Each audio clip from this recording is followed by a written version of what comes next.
ওইটার আগে ফিরে দিই সকলে ফিরে যা এক দোষ ফিরে উনি বসে ফিরে আবার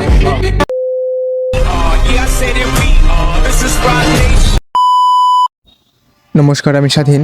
তো প্রতি বছরের ন্যায় এবার দোলযাত্রা উপলক্ষে কদমের কনসার্টের আয়োজন করা হচ্ছে। বাট এইবারে কনসার্টটা হচ্ছে সম্পূর্ণ ভিন্ন রকমের।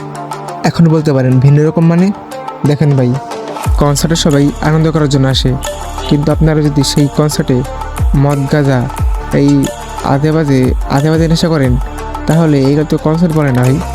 আমাদের কদমবাড়িতে যে ফ্রেন্ডস ক্লাব রয়েছে সেই ফ্রেন্ডস ক্লাবের সভাপতি রাজীব সরকার রাজুদা এই বছরের জন্য কিছু নিয়ম বানিয়েছে, তো সেগুলো তোমরা দেখো।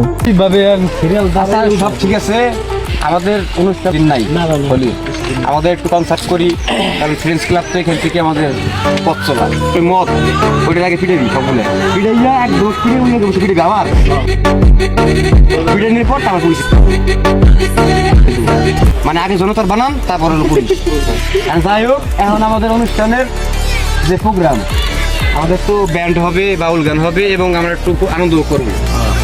তো সেই আমরা পরিবেশ তোমার সবাই একমত অবশ্যই, কারণ আমাদের ধর্মীয় প্রতিষ্ঠা আমাদের রক্ষা করতে হবে।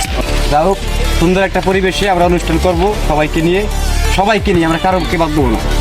সকালে ধর্মীয় অনুষ্ঠান হবে এবং বাউল গান হবে, সকাল থেকে ধর্মীয় হবে আর সবাই শাড়ি পরে আসবে, যে না আসবে আর আমাদের যারা এই যে উচ্ছৃঙ্খল ছোট বোন মা বোন আছে এর তো একটু ধর্মীয় পথে আনতে হবে। যেভাবে মানে বললেই হবে না যে ওইগুলা করে, তাহলে ও যদি বলে তা তুই হ্যাঁ আমি ওর কথা তুই তারে বল বুঝে যায় এগুলো করবি না কি।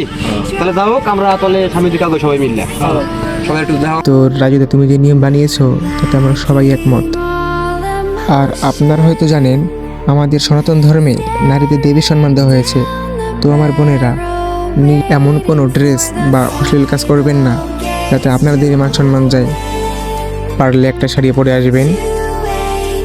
মনে রাখবেন, মন্দির হলো পবিত্র স্থান। এই পবিত্র স্থানে পবিত্রতা রক্ষা করা আপনাদের সবার দায়িত্ব বা কর্তব্য। সো আপনারা এমন কোনো কাজ করবেন না যাতে মন্দিরের পবিত্রতা নষ্ট হয়। আর যদি ভঙ্গ করেন তাহলে ফ্রেন্ডস ক্লাবের সদস্যরা এর বিরুদ্ধে কঠোর পদক্ষেপ নেবেন, ঠিক আছে? তো আশা করি আপনারা সবাই তার নিয়মকানুন মেনে চলবেন। তো ধন্যবাদ সবাইকে, দেখা হচ্ছে কনসার্টের দিন।